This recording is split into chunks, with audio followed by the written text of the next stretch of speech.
여러분 안녕하세요.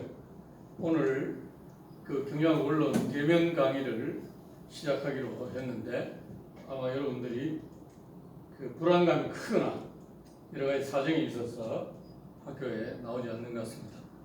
여러분 동영상 강의를 찍어서 올리도록 하겠습니다. 제가 좀 전에 제 강의를 듣는 1호학번 학생하고 박윤호 군하고 통화를 했는데 윤호 군의 얘기로는 학생들이 알바를 하거나 또 아니면 부모님들이 걱정이 있어서 반대하거나 아니면 전국 각지에 있는 학생들이 많이 그러니까 코로나19가 발생된 지역에 있는 학생들이 전국에 모여들면 강의에 모인 학생들이 전염 가능성이 높다 하는 것을 걱정하기 때문에 학생들이 학교에 오지 못하는 것으로 본인이 생각한다 하고 말했습니다. 그래서 제가 또 이런 얘기를 했습니다. 여러분 교수님들도 인터넷 강의를 계속 하다가 보면 학교에 와서 이 대면 강의를 하는 것은 오고 가고 하는데 시간도 소모되고 또 이 인터넷 강의가 훨씬 편할 수도 있습니다. 그래서 이런 여러 가지 측면에서 학교에 오지 않고 강의를 듣고자 하는 학생들이 많을 것으로 또 이렇게 생각됩니다. 그래서 제가 윤호 군에게 그러면 이 학생들이 지금 인터넷 강의를 해보니까 처음에 비해서 강의를 수강하는 학생들이 대단히 많지 않은 것 같더라. 그러니까 이 학생들이 열심히 동영상 강의를 보지 않는다는 뜻이죠. 그렇게 얘기를 하니까 윤호 군 얘기가 교수님 실시간으로 강의를 하면 어떻겠습니까? 그런데 물론 실시간으로 하는 것이 여러 가지 또 장점도 있습니다만 실시간이 여러분 알바를 한다든지 또 아니면 학교에서 강의 시간에 실시간으로 하게 되면 여러분 또 그동안 변했던 생활의 리듬이 또 다 깨지고 또 저녁 시간에 또 한다 하면 또 학생들이 또 자기 딴 일정들 때문에 이 강의 듣기 곤란한 학생이 생기고 그래서 여러 가지 지금 제약 조건이 대단히 많은 것으로 생각이 됩니다. 그래서 여러분 저는 여러분 다시 여러분 의견을 쪽지를 통해서 물어보겠습니다만 이 동영상을 찍어서 계속 올리는 걸로 학교에서 전체적으로 대면 강의를 실시한다는 이런 이 공고가 있기 전에 계속 동영상 강의를 해야 될 것으로 판단됩니다. 여러분 어쨌든 학교에는 오지 않더라도 강의를 열심히 들으셔야 됩니다. 여러분 우리가 이 물건을 살 때도 마찬가지죠. 그죠? 자기가 만 원을 내고 물건을 샀으면 만 원 이상의 효용가치, 즉 만족감이라든지 사용가치 있어야 되는데 만 원을 냈는데 여러분 3천짜리 물건을 산다. 이건 안 되겠죠. 그죠? 자, 그래서 여러분 아마 동영상 강의를 열심히 듣고 있는 학생들은 학교에 왔다 갔다 하고 기숙사에 있으면서 여러 가지 소모되는 경제적인 비용보다도 훨씬 더 본인에게 이득이 되는 그런 혜택을 스스로 만들어가는 학생도 있을 걸로 짐작됩니다. 저의 경우 예를 들면 여러분 제가 코로나19가 유행되기 전에 제가 사는 아파트 안에 조그만 헬스장이 있었습니다. 헬스장이 있었는데 그 헬스장에 거의 일주일에 한 4, 5일 가서 운동도 하고 근력 운동도 하고 유산소 운동도 하고 했습니다. 그런데 코로나19가 유행되면서 헬스장이 환기가 잘 안 되는 그 공간이기 때문에 헬스장이 셧다운된 거죠. 문을 닫은 거죠. 문을 닫아서 저는 2월 말에 이제 문을 닫았는데 3월달 되면 열겠지 하고 생각했는데 3월달도 안 열더라고요. 그래서 운동량이 기본적으로 줄어드니까 이 체중이 늘기 시작하는 거예요. 여러분 제가 여러분 동영상을 봐서 잘 모르겠지만 제 몸무게 얼마쯤 될 것 같아요? 네? 제가 뼈 속에 근육이 있어서 몸무게 생각보다 많이 나갑니다. 77kg, 지금은 77kg에서 76점 얼마 왔다 갔다 하고 있는데, 운동을 열심히 할 때는 거의 76kg에서 77kg 초반을 계속 유지를 했습니다. 여러분 식사하면 약간 체중이 늘어나죠. 그런데 운동을 안 하니까 갑자기 체중이 한 2kg 정도 늘어났어요. 79kg 정도까지 올라간 거예요. 그래서 이 움직여 보면 집에 있으면 또 여러분 재택근무 하는 사람은 마찬가지입니다만, 집에 있으면 냉장고 가깝게 있기 때문에 자꾸 가서 냉장고 문을 열고 뭘 꺼내 먹는단 말이에요. 대부분의 사람들이. 네? 여러분 아마 생체 리듬이라는 책을 저술한 인도계 연구자 얘기도 자기가 먹는 걸 하루 기록해보라 이렇게 얘기를 하는데, 기록해보면 우리는 아침, 점심, 저녁만 먹는 것 같은데 온갖 종류의 간식들을, 음료수들을, 과자들을, 과일을 먹고 있다. 그죠? 그래서 요새 간헐적 단식 이야기도 나옵니다만, 이 공복 시간을 최대한 늘리라 하는 얘기. 저녁을 먹고 다음날 아침을 먹을 때까지의 공복 시간을 12시간, 16시간 이 정도까지 늘려야 여러분들 이 다이어트 하는 데 효과가 있다 하는 이런 얘기를 합니다. 그런데 우리가 밥을 먹고 저녁에 쿠키 하나 먹는다든지 과일 한 쪽 먹는다든지 이런 걸 안 먹었다고 생각하는데, 이런 것도 다 먹음으로 해서 우리 인체가, 위장이 아니면 장기들이 거기에 따라서 반응한다. 반응하기 때문에 여러분 다이어트 하려면 일단 공복 시간을 늘리라. 그래서 저도 체중이 79kg, 80kg을 육박하게 됐다. 물론 80kg 넘어간 건 아닙니다만, 그러니까 몸이 대단히 무겁고 움직이기 싫은 그런 생각이 들더라고요. 그래서 제가 이래서 안 되겠다. 그래서 제가 사는 집 주변에 야산을 계속 등산을 하고 강변을 다니고 그렇게 했습니다. 그런데 이 걷는 유산소 운동은 되지만 이 근력 운동이 안 되니까, 그래서 제가 운동기구 파는 데 가서 아령을 10kg짜리를 2개를 샀습니다.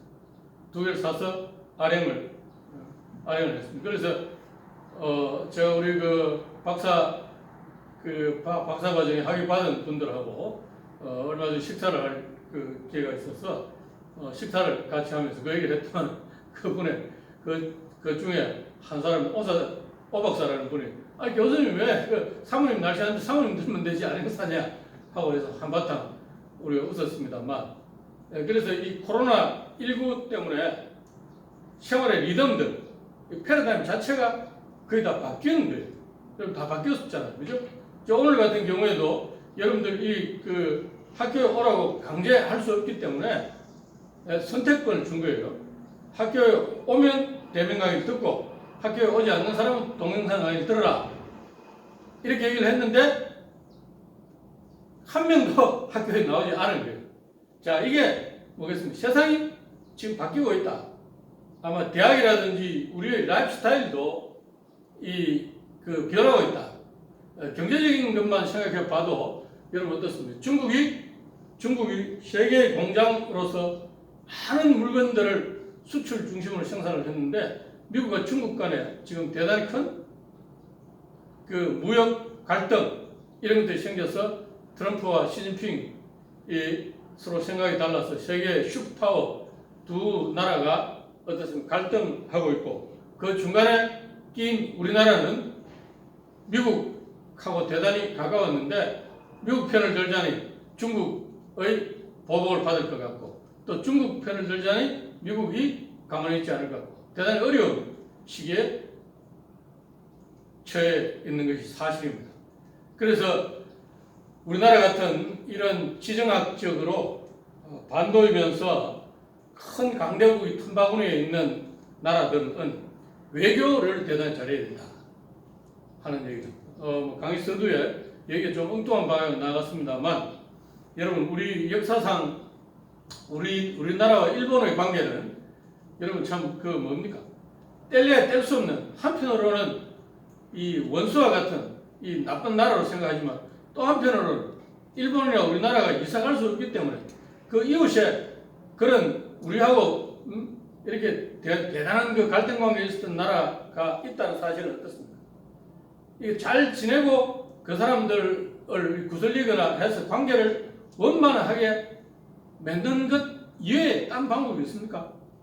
물론 뭐 우리나라 국력이 대단히 강해서 일본이 조금 우리나라 이에 반하는 행동을 하면 우리가 당장 응징할 수 있으면 다행인데 요즘 또 그런 것도 그렇게 쉽지 않아요, 그죠? 그래서 역사적으로 볼 때 고려 시대, 뭐 물론 신라 시대는 마찬가지고요. 신라, 고려, 조선 시대에 걸쳐서 일본의 왜구들이 우리나라에 많이 침략해서 이 사람도 잡아가고 이런 여러 가지 물건들, 식량, 그 보물들 약탈해간 이 역사적인 기록들이 있습니다. 그 역사적인 기록 중에 그 보면 일본의 사신으로 갔던 여러 관료들이 있습니다. 관료들이 있다, 그죠? 그 중에서 일본인들에게 대단히 유능한 사람으로 인정받은 사람이 두 명이 있다고.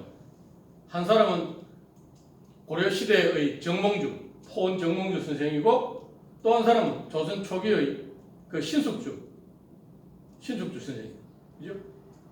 아마 신숙주 선생의 그 묘가 의정부 어디 있는 걸로 저도 지나가면서 봤습니다만, 물론 사육신과 이런 분들은 신숙주 선생에 대한 이 부정적인 얘기를 하는 분도 있습니다만, 일본인들은 자 고려 시대만 해도 고려 말기 대단히 그 이제 조선 건국하기 전 이 시기에는 나라가 대단히 혼란스럽기 때문에 일본에 무수히 많은 일본의 왜구들이 타는 그 조그만 이런 그 배 같은 경우는 한 40명 정도 탄다고 보면 거의 뭐 수백 척이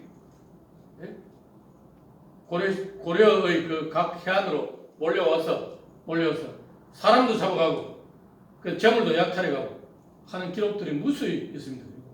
또 일본의 사신으로 가면 무사히 생명을 부지해서 돌아오는 것보다는 잘못하면 스파이로 몰려서 처형당하거나 아니면 이 일본의 그 권력자 쇼군이라고 하죠. 막부의 쇼군의 비위를 상하게 해서 체포되어서 감옥에 갇히거나 또 아니면 겨우 살아서 돌아온다 해도 별로 성과도 없이 돌아오는 이런 사람들이 많았는데, 포원 정몽주 선생은 반대파들이 정몽주 선생을 제거하기 위해서 일본 사신을 가라고 했는데, 일본 사신이 가서 쇼군을 감동시킨 거예요.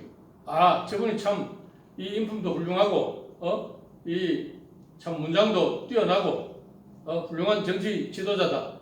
그래서 그동안 잡아놓았던 고려의 포로들을 다 돌려보내서 같이 고려로 돌려보냈다 하는 이런 역사적인 기록들이 있습니다.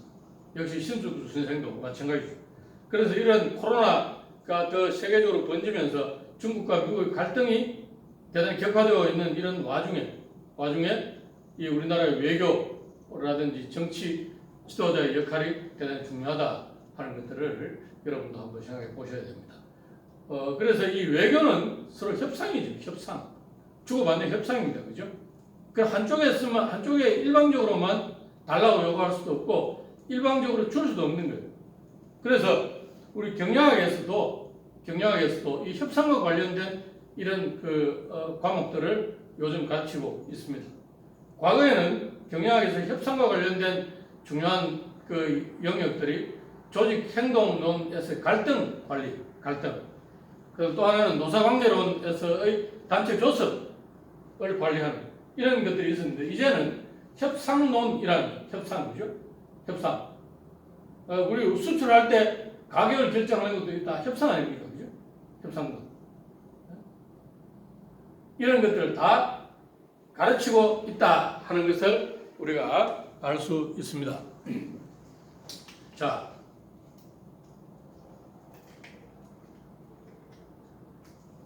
여러분 지난 시간 그 10주차까지는 인간 이해의 기초에서 여러분 성격을 설명을 드렸고 오늘은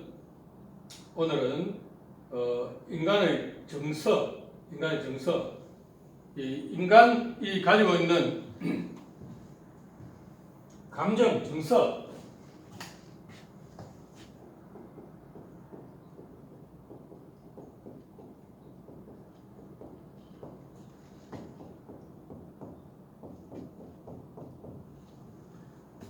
인간의 정서에 대해서 이 정서에 대해서 설명을 하도록 하겠습니다. 자, 여러분 이 정서, 감정, 여러분 다 감정 있죠? 뭐 감정이 상했다, 이 감정이 안 좋아, 그 얘기를 들으니까 뭐 기분 나쁘다 이런 말들 하듯이 그죠? 인간은 이성과 감성,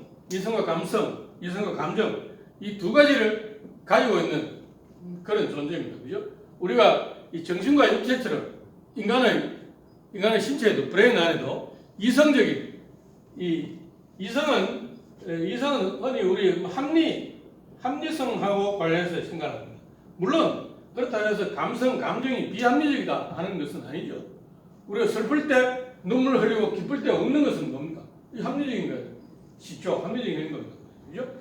자, 그래서 인간의 정서에 대한 이런 내용들을 우리 설명을 하려고 합니다. 그래서 여러분 며칠 전에 어젠가 그제에 서울역 근처 LG 빌딩에서 젊은 여직원이 투신해서 목숨을 잃은 그 사고를 보셨을 겁니다. 저도 그 간단히 인터넷 서핑을 하면서 잠깐 봤는데 보니까 그 젊은 여직원이 우울증과 거식증에 시달렸다 하는 이런 기사가 나 있더라고요. 그러니까 감정 여러분 뭐 홍콩에 배웁니까? 장구경 그다음 우리나라도 뭐 여러 그 탤런트들 있죠. 또 스스로 목숨을 끊은 이런 사람들이 있다 그죠? 그래서 이런 감정, 사람 감정은 그 본인이 일정한 모든 사람들은 다 뭐 감정 갖고 있죠. 기쁘고 슬프고 또 하는 것들이 이 자동적으로 우리가 이 감정이 유지되고 또 이렇게 원래대로 회복되고 그 회복 탄력성이라는 얘기도 합니다만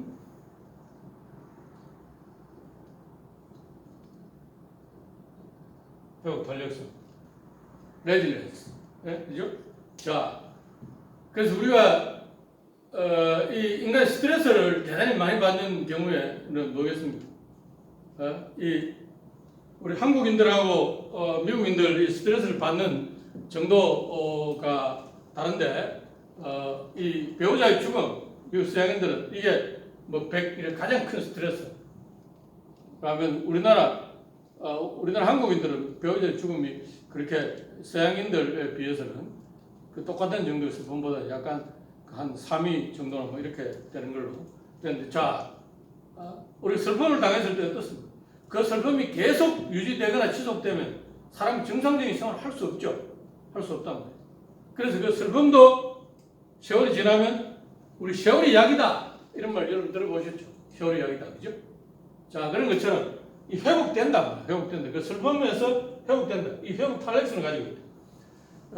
용수철을 여러분 잡아당기면 늘어났다가 놓으면 다시 원 상태로 돌아오는 고무줄은 마찬가지죠, 그죠? 그런 것처럼 이게 이제 회복 탄력성인데, 이런 우리 마음은 자, 사람 마음이 여러분 세 가지 큰 덩어리가 있다고 그랬죠. 첫 번째 뭐였습니까? 인지 있다, 인지, 그죠? 인지. 그다음 두 번째 뭐였습니까? 동기다, 동기, 그죠? 동기, 정서, 그죠?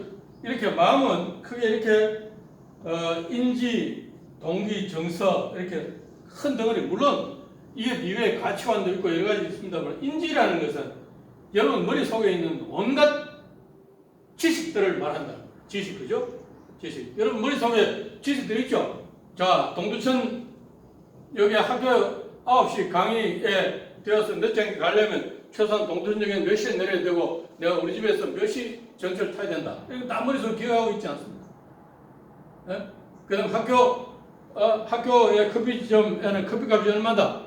아니면 내 친구 이름은 뭐고 그 친한 친구 전화번호는 뭐다? 이런 거 다 여러분 기억하고 있지 않습니까? 내가 가장 사랑하는 우리 어머니의 생신은 언제고 뭐 이런 거 다 기억하고 있단 말이에요. 그죠? 기억하고 있죠? 이런 것처럼 이 온갖 것들이 머릿속에 있는 거예요. 이게 인지입니다. 인지. 지식. 쉽게 말하면 지식이다. 여러분 이렇게 생각합니다. 머릿속에 있다. 그 다음 동기. 이건 뭐겠습니까? 욕구. 그죠? 욕구다. 자, 우리 졸리면 피곤하면 잠자고 싶고 또 가만히 있으면 뭔가 움직이고 싶고 친구들하고 수다 떨고 싶고 전화하고 싶고 같이 운동하고 싶고 하는 이런 마음이 든단 말이에요. 그죠? 그 욕구. 그죠? 욕구다. 욕구. 자, 그 다음에 정서 있다. 정서. 그죠? 정서, 감정. 그죠? 슬프고 기쁘고 지루하고 또 짜증스럽고 또 적극적이고 활달하고 하는 이런 것들이 다 정서인데 이런 세 가지 큰 덩어리가 인간의 마음을 구성한다. 그죠? 그런데 서양에서는 자, 지금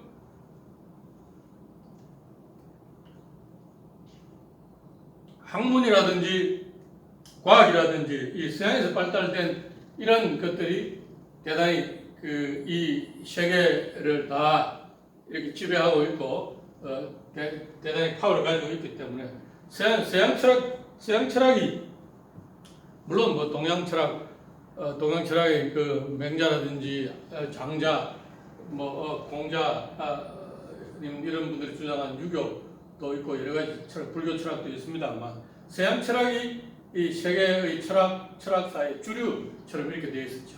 그래서 서양에서는 칸트 이래 칸트의 순수 이성 비판 뭐 이런 철학 저서도 있죠. 이 인간의 이성을 대단히 중시하고 이성을 합리적으로 보았고 감성은 어떻습니까? 이 비합리적인 것이기 때문에 너무 이 감성을 강조하거나 작업장 내에 있어서도 감성을 표출하는 것을 금기시했다. 감정을 금기시했다는 것은 감성을 드러내는 것은 좋은 일이 아니다. 이렇게 본 거예요. 본 거죠. 그죠? 자, 우리나라에도 동양에서도 여러분 어릴 때 그런 얘기 하죠. 남자는 뭐 세 번만 눈물을 흘려야 되지. 남자가 그래 눈물을 질질 짜고 그렇게 하느냐. 그래서 이 슬픔이라든지 이런 감정을 억누르는 것들을 호들갑 떨지 마라 하듯이 그죠? 이런 것들이 우리 체화된 몸에 익어 있어서 대단히 감정을 자유롭게 표출하는 것들을 우리가 뭡니까? 이렇게 선호하지 않았던 이런 기록들이 있습니다만 그래서 1970년대까지만 해도 이 이성을 중시하고 감성을 대단히 소홀히 했다. 그런데 여러분 지금 뭐 쇼핑하면 제가 지금 뭐 바지 이런 색깔이 있는 노란색 바지를 입었습니다만 여러분 어떤 사람은 노란색을 좋아하고 어떤 사람은 보라색을 좋아하고 어떤 사람은 파란색을 좋아한다. 이랬을 때 그게 자 파란색 좋아하는 사람은 뭐 착하고 노란색 좋아하는 사람은 나쁜 사람이다. 이렇게 말할 수 있습니까? 없죠. 이것은 단지 본인이 좋아하는 취향일 뿐이다 말이에요. 취향일 뿐이다. 그죠? 자, 그래서 이 감성이라든지 감정이라는 것은 인간의 자연스러운 행동의 기초가 되는 것이다. 이렇게 보는 것이죠. 이렇게 보는 그래서 작업장에 있어서도 구성원들끼리 이렇게 뭐 아주 말도 안 하고 일만 열심히 하는 것보다는 어떻습니까?